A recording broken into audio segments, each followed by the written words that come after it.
creation of our Maker's Son is the purpose of your life. Each of us has a whole way of thinking that we inherited from our parents, a suit of clothing that we put on as humans.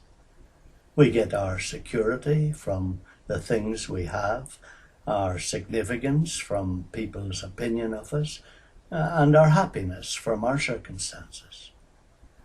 So, this limited world of things, people, and circumstances is the world we think about most often. Even the cyber world of computers is usually just a mirror of this world, so we are short-sighted in our view of life. It's tied mostly to this present life here on Earth. However, it's true that as we hear more these days about our space probes and about light years, we are beginning to think of the possibilities of life beyond the present existence.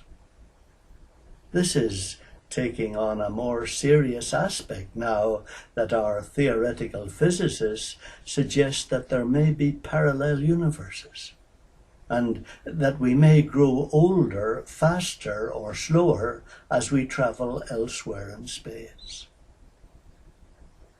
You may remember that statement of Jesus when he said, "Before Abraham was, I am. Your father Abraham rejoiced to see my day, and he saw it and was glad." That's in John 5.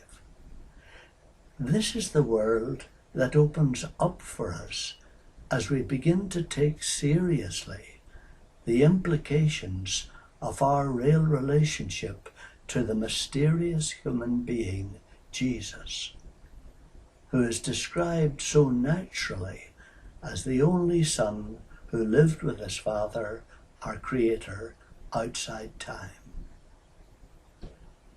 Paul defined him like this in his letter to the people in Colossae. It's in Colossians 1. He is the image of the invisible God, the firstborn of all creation. For in him all things were created, in heaven and on earth, visible and invisible, whether thrones or dominions or principalities or authorities. All things were created through him and for him. He is before all things, and in him all things hold together. Here, almost 2,000 years before Einstein showed mathematically and astrophysicists demonstrated scientifically that time was relative to where you were in space, 2,000 years before that, an ordinary, well-known historical figure spoke from a viewpoint above both past and present. He was acknowledged by the Roman Emperor as the only son of our Creator, and respected since that time as the only Son of God. This man astounds us all by saying also that you and I were made in him, and he is now in us. But far more than that, he implied what studies in the human genome prove today, that each of us is different from everyone else that has ever been, or now is, on this planet, when he said that each hair on our heads is numbered. When Peter asked him what would happen in John's life, Jesus implied that he had a different plan for the life he would live in him by saying, "What is that to you? You just follow me." Why is your DNA different from every other one? Because our Creator is so complex and diverse that he needs each one of us to express himself fully in all the richness of his heart and life. In other words, you are a unique expression of our Creator. He shows part of himself in you that he shows in no one else in just the same way. This is God's truth.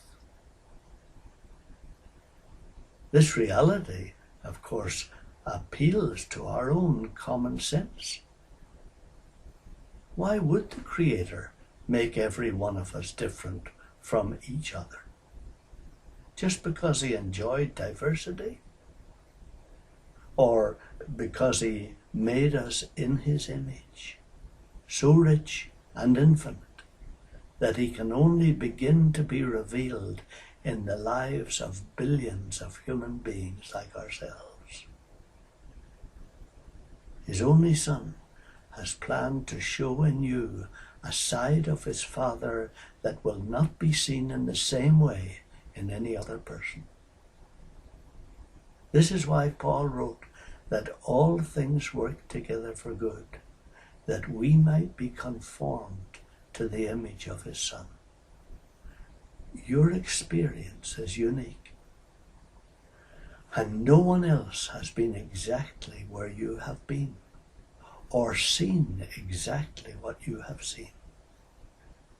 If you are not what you are created to be, the Creator will not be seen in all his richness and beauty. Just as the great British conductor, Sir Malcolm Sargent, noticed when the little triangle player missed his note at the crescendo of a Beethoven symphony, so the Creator cares that you will play your full part in his life here on earth.